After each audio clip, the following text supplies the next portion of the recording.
but gliding with tension in the handhold and a center counterpoint. That's good stuff.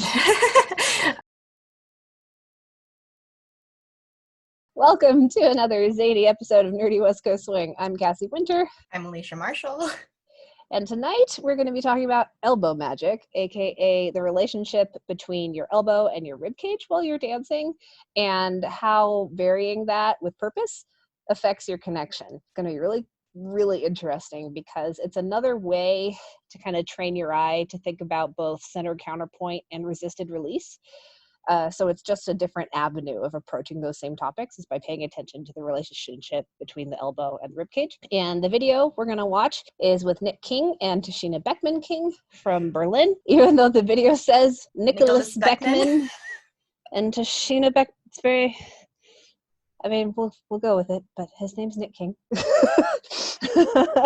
I'm going to drop the video in the chat. Go ahead and give it a watch. And when you're done, come back, let us know, and we will get started. The video starts around 1:28, by the way. It's true. It's quite a ways in to the screen share. First thing I want to talk about tonight is this initial send out, paying attention to Nick's left elbow. And as he scrolls away to get to like full extension in the connection, notice how his left elbow is really far back past his ribcage in order to accommodate for the extension of Tashina's arm. He's not forcing her arm into a T-Rex position at all.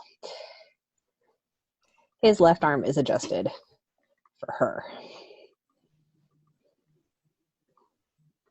And if we do have time for the Nick and Delancey video later, you'll see how he varies it for her, because Delancey is a much shorter follow with shorter arms, and Nick's elbow is not past his rib cage in close position with her to accommodate for that. Yeah.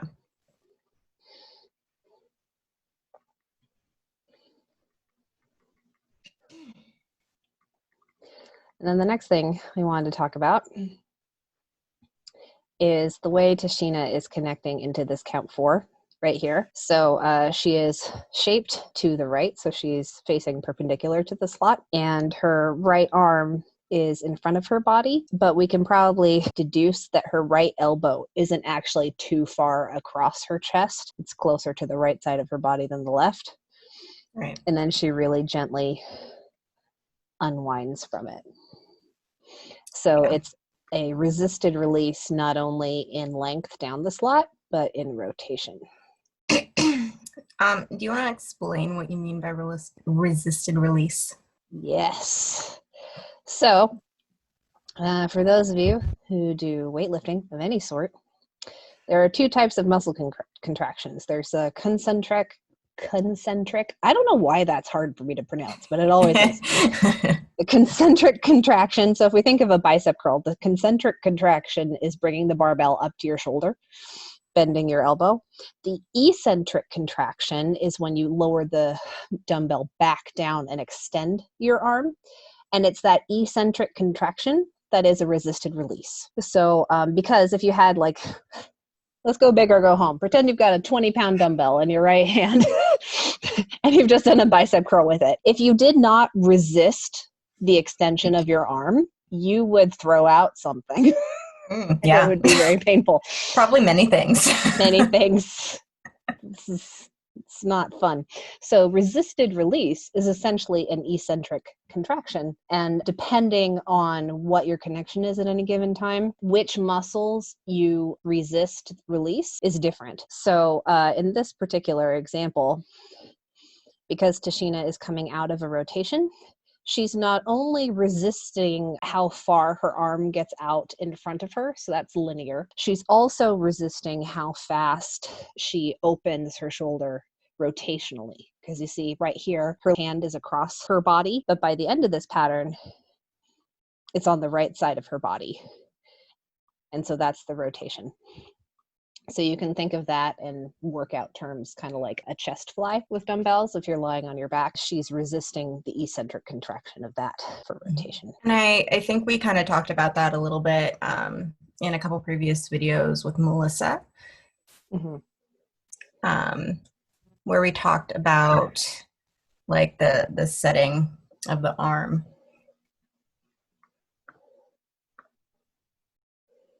Was there anything you wanted to add to the explanation of resisted release? Not necessarily. I guess, at least for the way I think about it, it kind of involves like setting a point of either like where you want to finish or where you want to start, and kind of working off of that. But that's just kind of the way I think about it. So Gotcha. And we'll see many more examples tonight because like yeah. elbow magic is secretly resisted release. Yeah. So Nick styles this push break in a fun way. This is a great freeze frame. I'm going to let it go all the way through and then we'll go back to the beginning of it. That looks so much more graceful at speed. Anyways, Yep. So Nick starts leading what ends up feeling to Tashina like a normal sugar push. But because he brings his body to his elbow, he's able to actually move a lot more without it negatively affecting Tashina. So if we go back up here, I want you to pay attention to the movement of the hand, independent of Nick right now. And I just want you to pay attention to how, if you just watch that hand, it looks like a normal push break that's being led, which is what Nick is attempting to do. And then Tashina decides to play with it as well. So he's not only bringing Tashina towards him for a normal sugar push in the connection, but he's bringing his body towards his elbow to dance through that with a variation. And then he does equal and opposite out the other side. He releases Tashina, and then he steps away from his elbow and extends his arm, but he's maintaining the center counterpoint while doing that. So if we use Leah Brown as the scale for the center counterpoint. In the background. Yeah, Leah is our gauge. The hand, the center counterpoint, stays the same while Nick is moving back. So yes, the hands are going up and down vertically, but they're not actually going, they're not changing how, what word am I looking for? I'm going to use arrows because I can't word. The hand is not going this way or that way. It is only going not vertically. Moving. Yeah. So right after about this point, it's only going up and down. Mm-hmm. And Austin would probably say ever so slightly tiny ovals. So it's arcing just a little bit. Probably.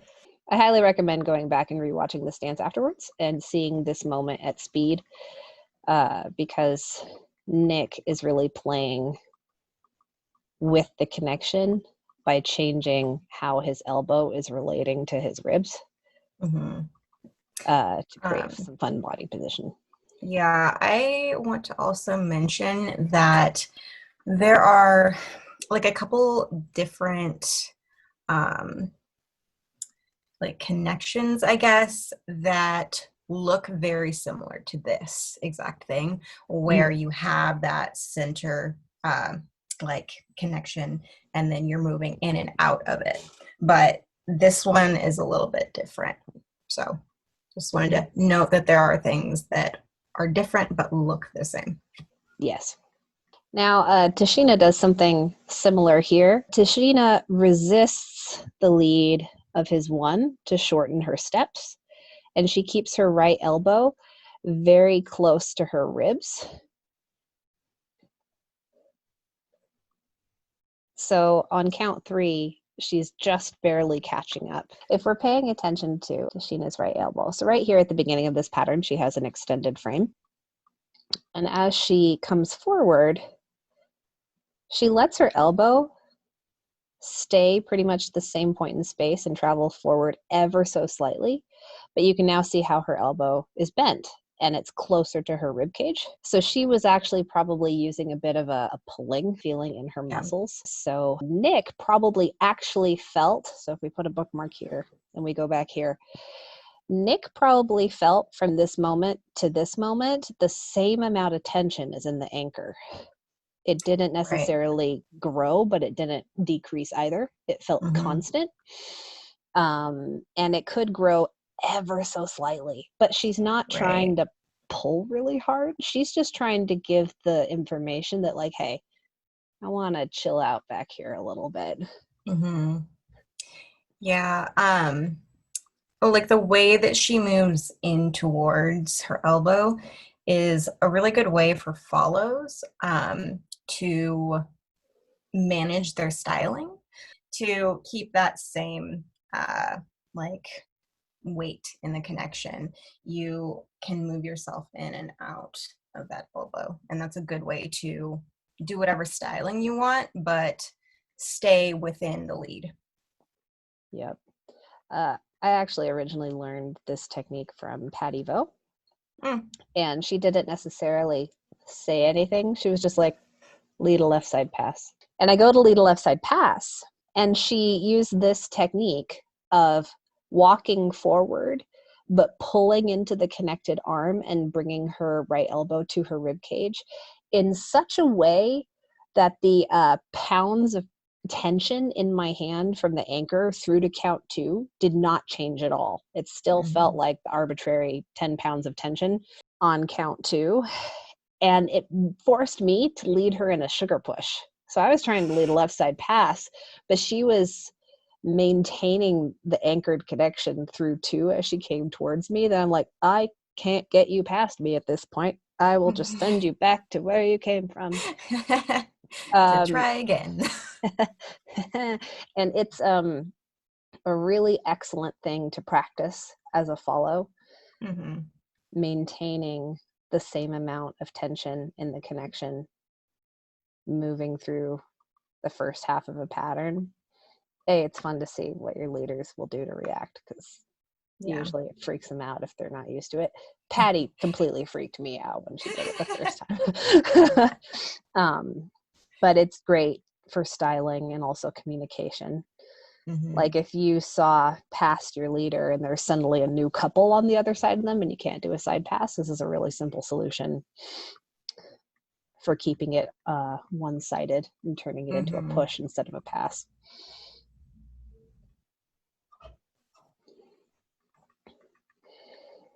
Onward. Okay. So this section is really fun. Nick starts by leading a sugar tuck. So he wants a sugar tuck. But because of the way Tashina connects and dances into it, it ends up turning into a pass with an outside single turn.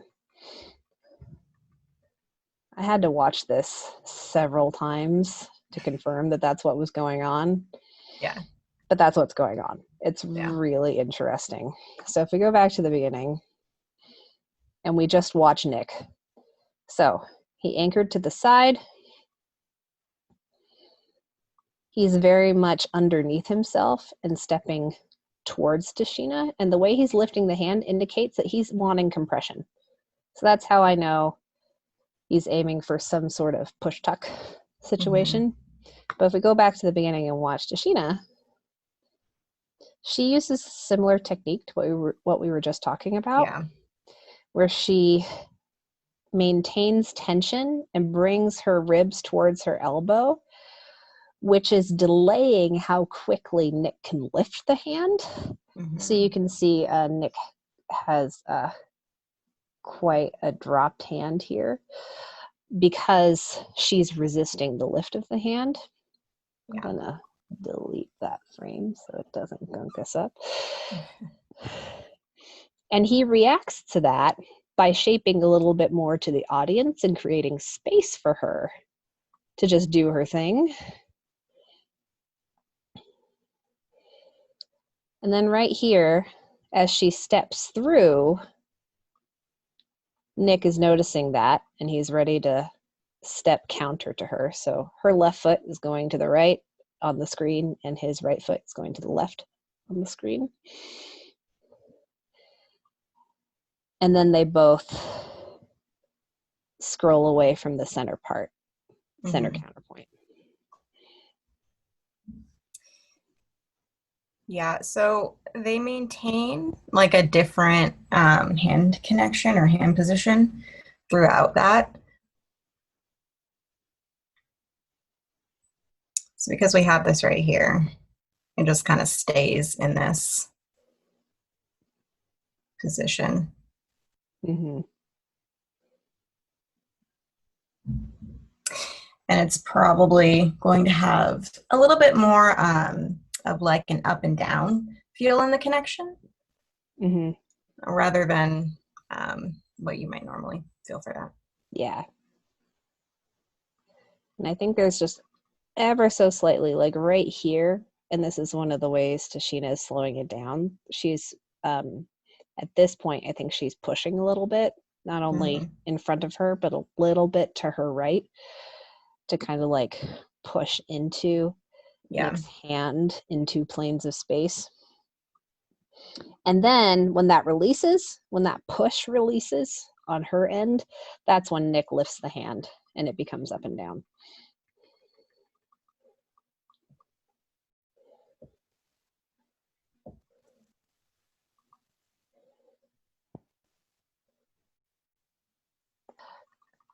All right, so now I want to talk about a rock and go. Because I feel like rock and goes are one of those things that get lost in translation a lot. Yeah. When teaching. So the first really important thing is, yeah, I think it's this step. So right here, boom. Nick is taking a larger stride than his center can catch up to. So he's doing a delayed weight transfer, which funny enough is what we're going to be talking about in our Patreon this month. Because delayed weight transfers are so crucial for the post of any pattern for the leader. If you do not delay your weight transfers onto the post count of a pattern, your follow isn't going to get the information they need to connect with you again. So he sent his right foot out ahead of him with a heel lead, which helps give him power to resist Tashina in that delayed weight transfer. And you can tell he's then pitching, he's maintaining a pitch back. Mm-hmm. So he may be standing over top of this foot here, but in comparison to the last frame, his hips are going faster than his upper body. So his hips are kind of penduluming underneath him to go from a forward pitch to more of a backward pitch. Did I just draw a protractor? Yep. Go me. Okay. Oh, here it is. I was just a couple steps early, but it's the same thing. Right here, you can see how he's very much countering Tashina in this direction. But what's really important is where the center counterpoint is in this kind of rock and go.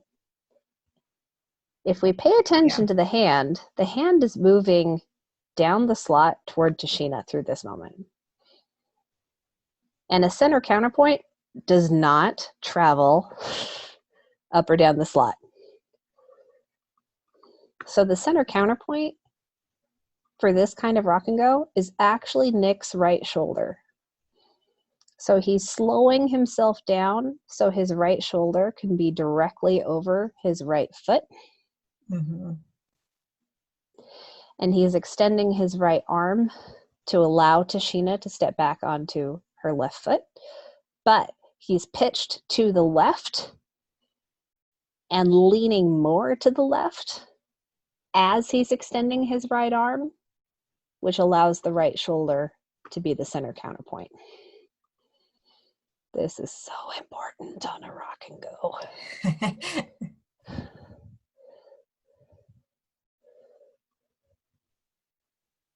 Yeah. So I just wanted to mention her frame right here. Yeah. So because of that angle, that they're at with the like hand connection, she kind of needs to almost lock the elbow in order to like feel that momentum that he's giving her. Because otherwise, it's not going to affect the body as much. It will, but you won't feel it quite as much in the shoulder and back area as if you have it a little bit more locked. Mm-hmm.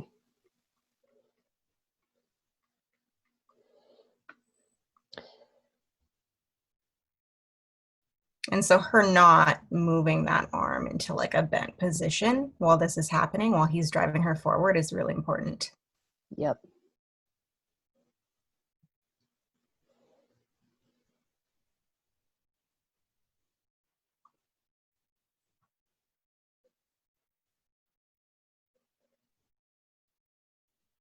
As she's coming out of this here, she's making sure that even though like in this point right here, she's a little bit far away from the hand connection, but as he's moving towards her, she's not continuing that like large step. So she's allowing herself to have some room to like wind up for this. If she keeps moving, like taking large steps, she's going to get herself to a point that's overextended. Mm-hmm. And then when he tries to lead a rock and go, it's going to be awkward. And she's probably going to have more of a pitch forward than is necessary and helpful. Yep. And that would also kind of like nullify her connection. Like it wouldn't necessarily be connected in a way that she could feel what he was leading next, just because those hips would be so far back past the arm and the shoulder. Yep.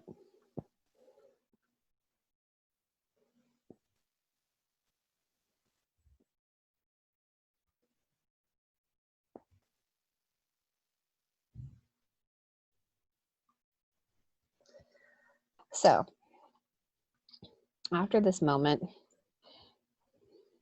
because Tashina's arm is fully extended at this point, waiting for Nick to reconnect with her, she has to maintain that when it's time for her to scroll away.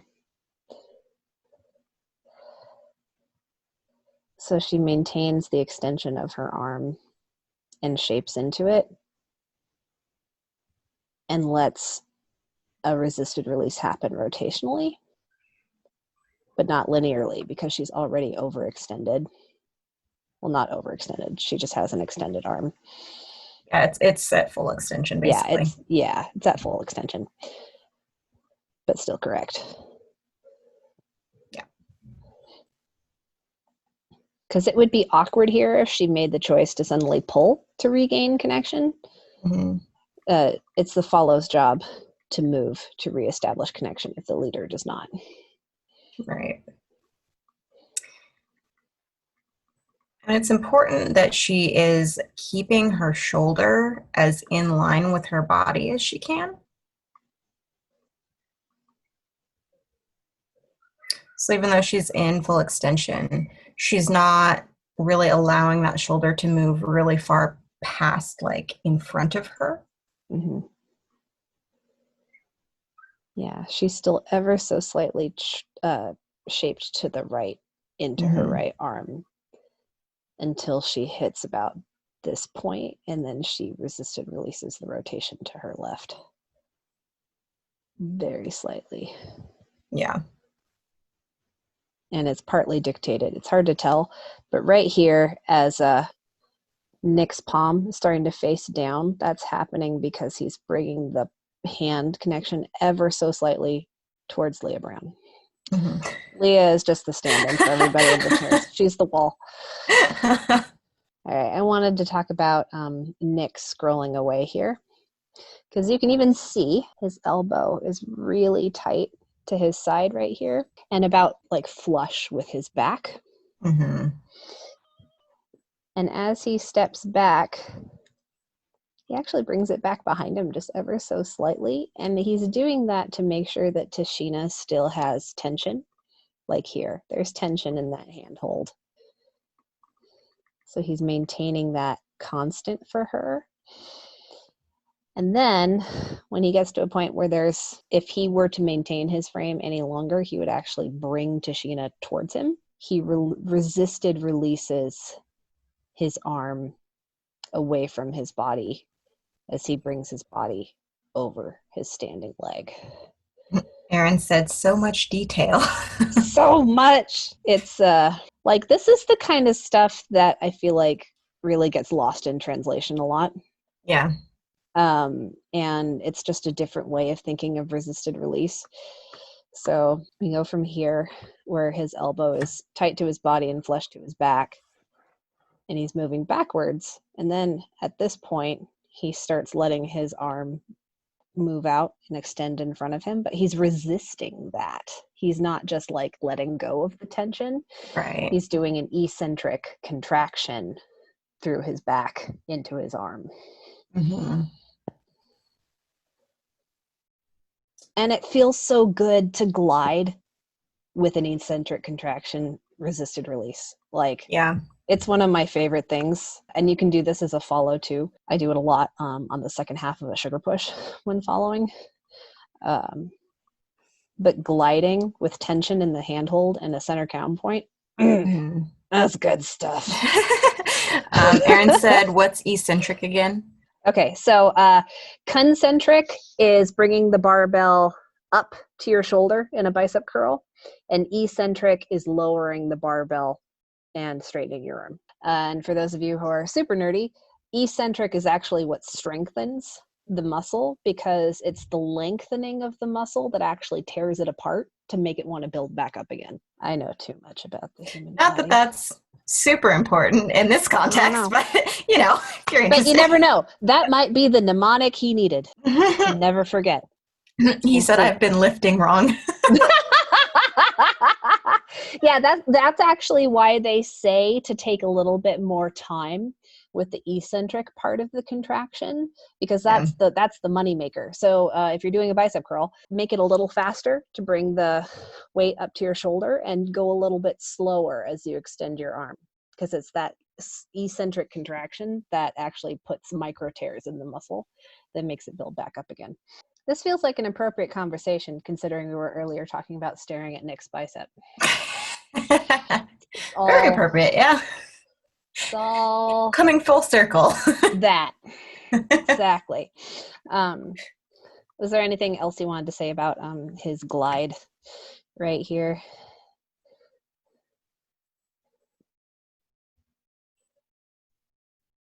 I mean, in relation to like what his upper body is doing, he's kind of like, once he places this foot, he's kind of moving the legs around it.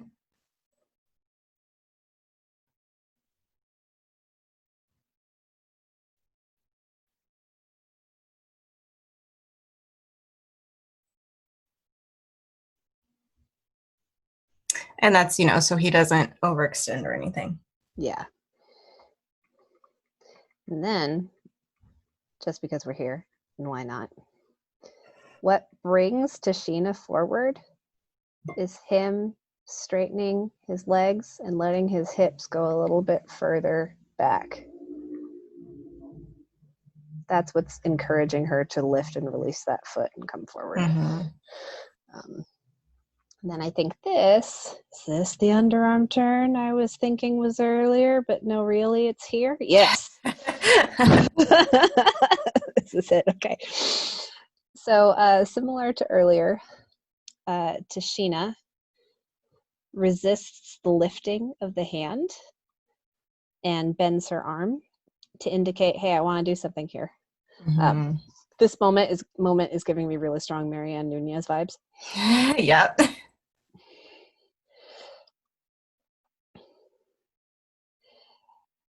It's a great moment. It's a really simple side, and lean. Mm-hmm. But the way she's able to communicate that that's what she wants to do is by resisting not only the lifting, but also the progression down the slot. Yeah. So you can see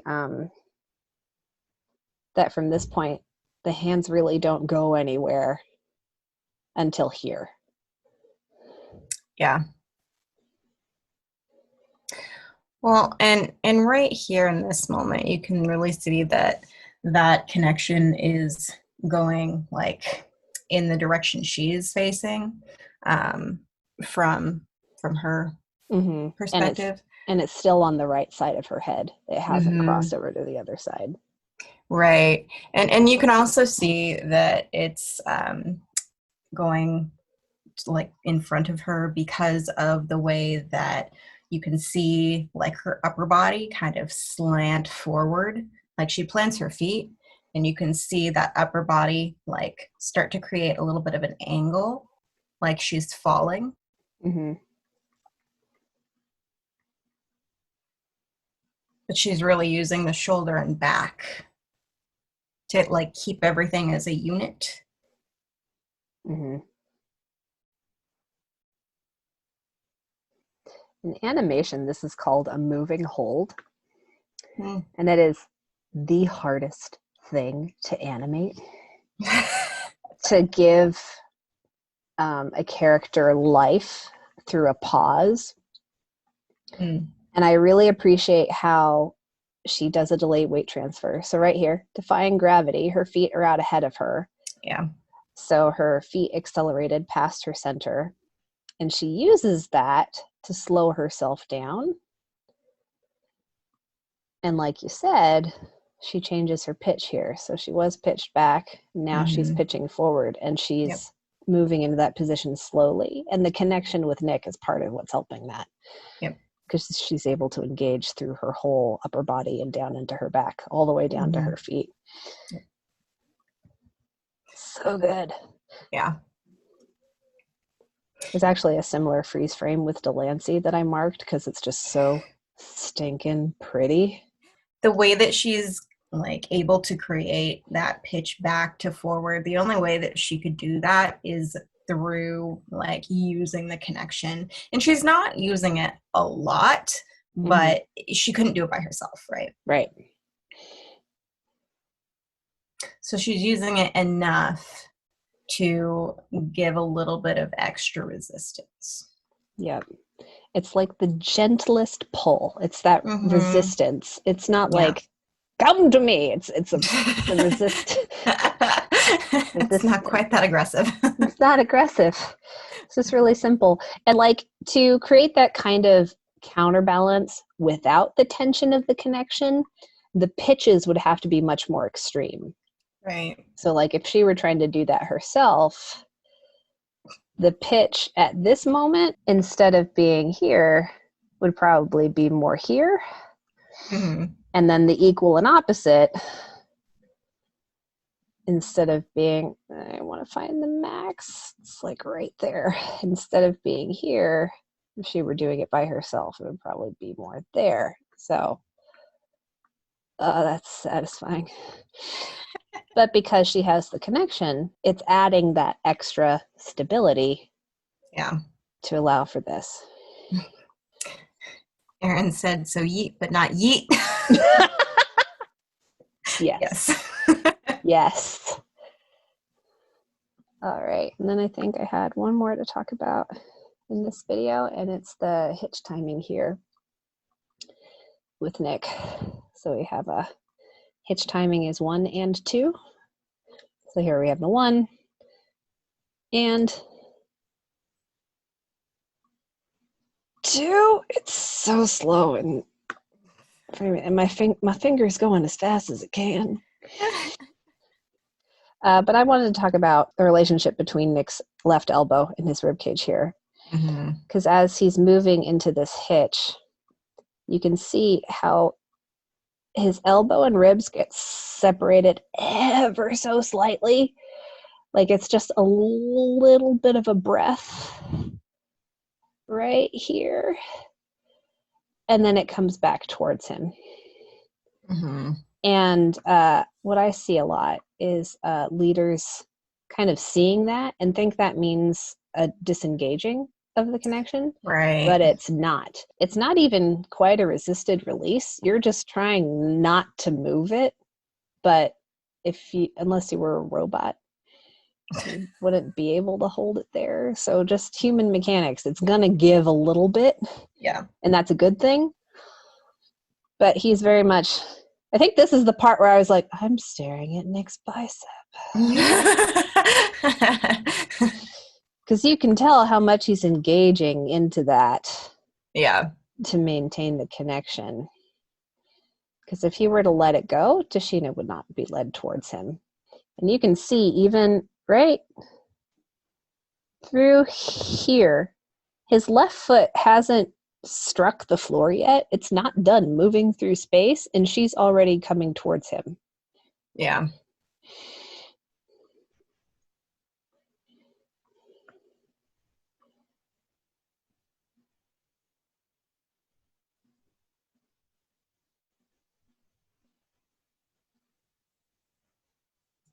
Erin said you could think it was almost pulling her just from looking at it. Yeah. Mm-hmm. But it's ever so slight. This is the part where I wish Leah Brown was wearing a brighter color so you can see a little bit more contrast. But if you pay attention to the negative space, you can see the Berlin Swing Revolution sign in between Nick's elbow and his shirt. And you can see how the angle of his arm relative to his torso is kind of a smaller angle here. And it gets ever so slightly bigger there. Yeah. But very small. And he's resisting that. So that way there's still tension in the handhold. And then if we watch the handhold very specifically, what he's doing is he's maintaining the center counterpoint and then breaks the center counterpoint. It's so small. It is so small. So the hands go up and then they go screen left ever so slightly. It is so small. And unless you know to look for it, you're not going to see it. Yeah. And him doing that is just so important for Tashina because otherwise, she wouldn't be able to finish her movement. Mm-hmm. She would be pulled forward. Yep. But maintaining where that's at is really important for her. Yeah. So that she's not getting overextended. And last week, I remember one part in particular, Austin was super excited. He's like, the hand didn't move. This is what he was talking about. Yeah.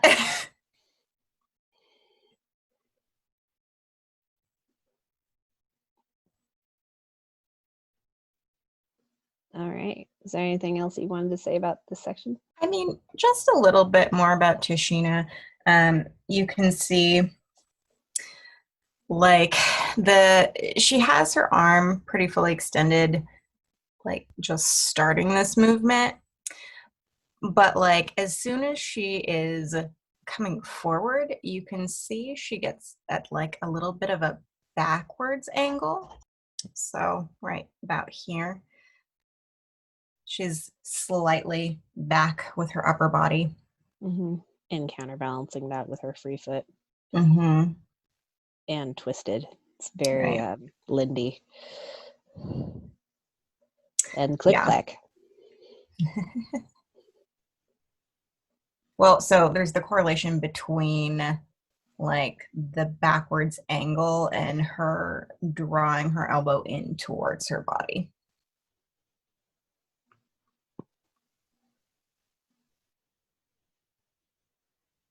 So she needs to create, that connection still, which is why the upper body is kind of hanging back a little bit more. Yep.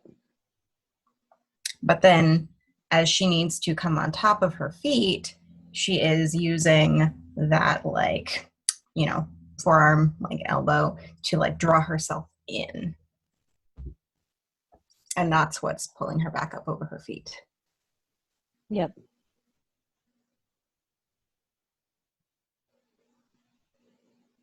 Yeah, that was the only other thing I had to say about that. Cool. So, since it's fun, I'm going to go ahead and share the video of Nick and Delancey for everybody to watch. And I think this one, the dance also starts very late in the video. There are 2 songs. Go ahead and watch both of them. We won't analyze both of them, but you need to see the second song because it's funny. Yeah. It's great. Yeah, this isn't starting until about 2 minutes in. Okay, 2 minutes in. Just saying. Excellent. Yes. So, like I mentioned earlier, Delancey is shorter than Tashina. Mm-hmm. Also has commensurately shorter arms. So here, in closed position, as Nick is leading a send out, his left elbow is more underneath his shoulder, whereas if you all remember with Tashina, it was back past his ribcage.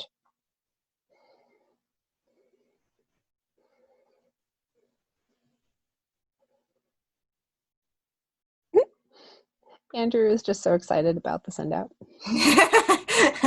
It's like he catches it and he's like, oh, that's nice. I've known Andrew so long. It's excellent. Okay. So really simple. And this is what we were like when we asked Janelle and Austin, fixed or variable frame, they were both like, variable! Variable. Very aggressively. So aggressive. And it's like, yes, we agree.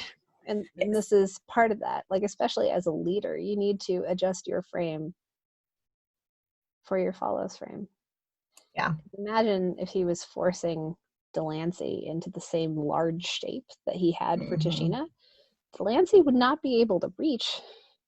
She would try, but it would not work well for her. No. And oh yeah, this is that gorgeous freeze frame I was mentioning earlier. And I love how Delancey is not only like aesthetically shaping into this, but functionally how her left shoulder is rotated and her arm is bent to give her strength into that connection. So if we back up a little bit, Nick is passing her and she's creating resistance into that. So it's not happening too fast. So she can delay and resisted release into this shape. And then the other thing I wanted to mention about here was how Nick uses his right elbow to transition into the lead out of it. So his right shoulder is rotated up. So his elbow is pointing out and away. And it's still rotated. So you can see his palm is actually facing us right now and his thumb is down. And then right here, he twists the arm and brings the elbow down and then lets the hand relax. And that's what actually is leading her prep. It's that rotation right here.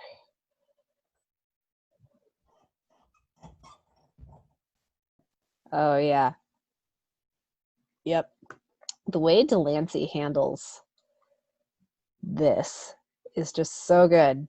So she does the flick of her leg. She steps forward. Because it's with her left foot, it's like the equivalent of count 2. But then Nick decides to lead a couple more walks. And if you watch Delancey's left elbow right here, her left elbow isn't going anywhere until the last second. And it's so good. So she's very much, after this point, maintaining that connection.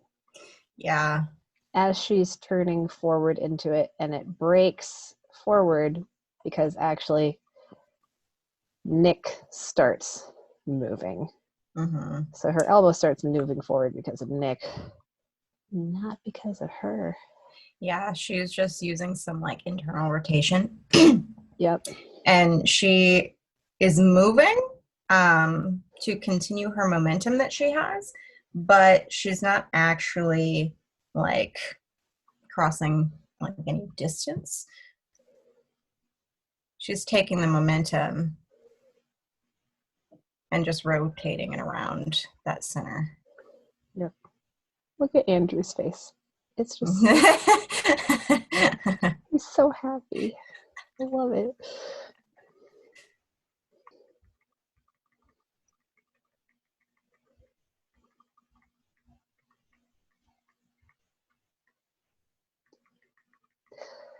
So I wanted to talk about, I guess I didn't have notes on this, but the way Delancey chooses to kind of walk under her own arm. Yeah.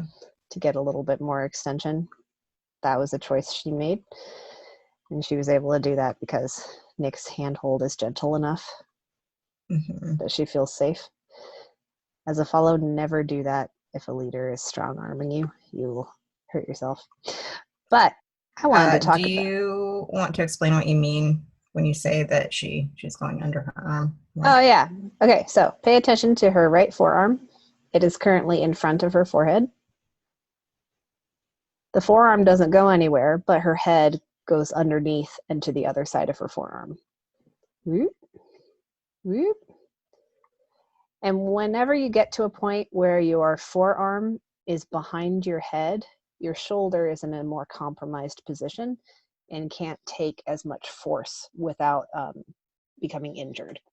So, and that's a boundary. Every person's shoulder mobility and strength at certain ranges of motion is different. And that's just something that you need to decide for yourself to protect yourself. Then I wanted to talk about out here. So this is a very fast song. I'm exhausted thinking about it.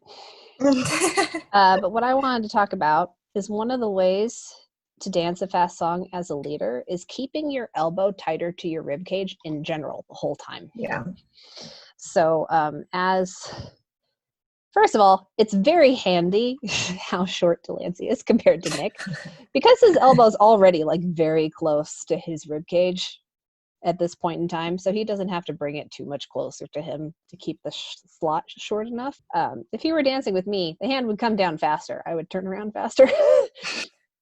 But it's helpful. See right here, as they're going into their hitch, it's like we were talking about earlier with the hitch with Tashina. The distance between his elbow and his ribs is not getting that much larger as he's shifting backwards. It's ever so slight, and they're maintaining the center counterpoint. So the hands aren't traveling towards or away from either of them. It's actually going towards the backdrop. Yeah, it's rotating to the slot. And that's because Delancey is finishing her rotation. The hand is getting basically in front of Delancey's right shoulder for her to face down the slot. But keeping your elbow tight to yourself, regardless of what role you're in, helps with fast songs. Yeah, I wanted to talk about this moment. If you pay attention to the center counterpoint, which is in front of Meech's face. Nick's face right now. He's thinking so hard. You must see a bug. Yeah, twist. But see how they're both coming in towards the center counterpoint? You can't see Meech's face. You just can't. There's some like rotation in the handhold, but it's not actually not traveling any. Yeah, there's a little bit of a back and forth that's just reverberation through the connection. But they're moving in. And then right here, Nick sends it straight down, and he can only do that because of how close Delancey is. Yeah. If she were a step away from him, he would be pulling her over doing that. Yeah. I think that's the last thing I had marked. I just want to watch the walk because we're here. There we go. So I love how he puts her hands on his hips. He's like, this is what we're doing. It's with purpose. It's like, you're coming with me. Here we go. Yes. And then I love how she back leads the hip twist. It's so good. I think this might be my favorite thing that we've watched framing through. You know, right? Thus far. And then right here, in conjunction, is it like a phrase change? And that's when Delancey shoves him away. Yep. Yeah. And he's all like, oh no, what have I done? But wait, there's more.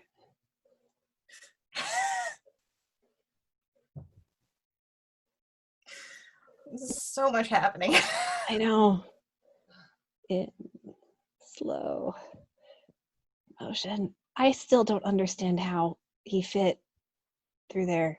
Like, damn. Delancey is so tiny. It makes me think of Erin said elbow magic. That's what. Boom. That makes me think of the video of Austin and Faye from Tap a couple years ago, where he like does the splits between her legs, like backwards, and Faye's really small. So it's like, oh wow, that was impressive, actually. If you guys haven't seen that video, go watch it. It's a good video. It's very funny.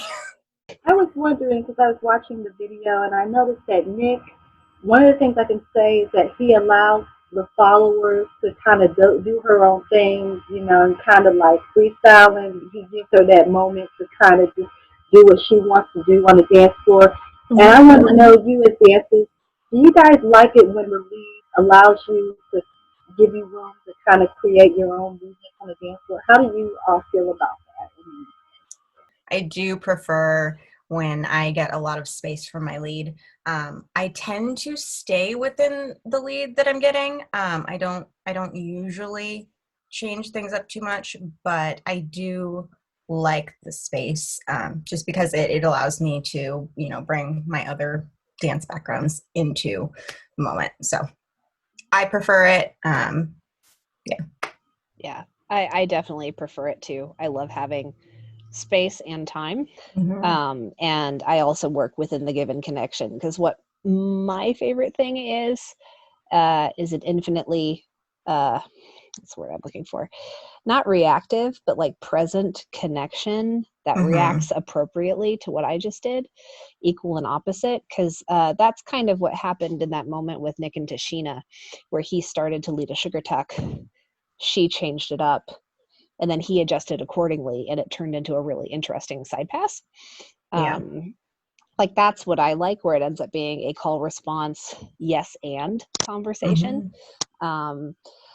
Yes and is a technique in improv comedy, where like you take what the other person did, you say yes to it, you add to it. Mm-hmm. You don't say no, we're going to do this instead. You say yes and I like that. A way of approaching connection, especially in West Coast swing, which is much more of an equal partnership between lead and follow than a dictation, kind of like the other standard ballroom dances, which I love. I love zoning out and just following a lead that knows what I'm doing. It's also nice. But that's not what West Coast swing is. It's much more, it's a back and forth. And I love having that really nuanced connection with a partner, where that back and forth can happen, rat, tat, tat, like really fast. And there are all these micro communications that you learn to pick up when you're watching, that you, unless you train your eye, you're not going to see it. And I love that. I love the rapid fire back and forth, yes and. Where a lot of things go back and forth in a single 6-count pattern. I love that. That's what I'm here for. Yeah. Agreed. Yeah. Any other questions on anything we've talked about tonight? Yeah, I feel like this was a rather dense topic. I know. I love teaching this kind of stuff, because seeing that relationship and also paying attention to, is the body moving towards the elbow, or is the elbow moving towards the body?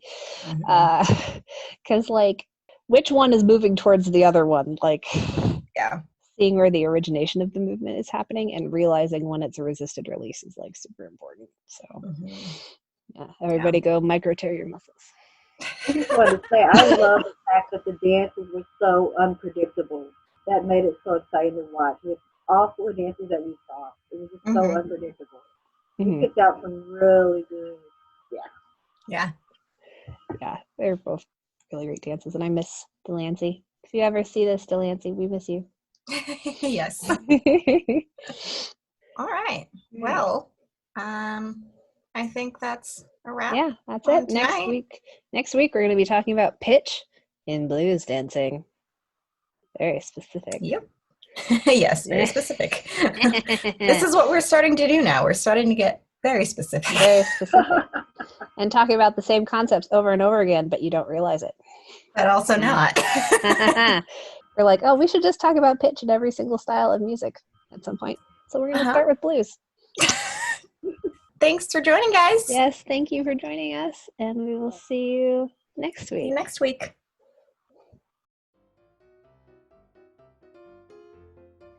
So, very exciting. Very complicated. Welcome to Grandma's Antique Museum. Cassie figuring out how to work the Zoom functions after, 14 of these? Wait. I love that Tashina's hand during that dip is just like, yep, this is happening. Totally just lost my train of thought. Sorry. I'm not the only one. Whew. No. Magic is in the elbows, not the brains tonight. Yeah. It's always helpful when you hold the arrow key and nothing happens. Anyways, you were going to say something. Yep, I was. Not Sorry. sure what. I take the blame.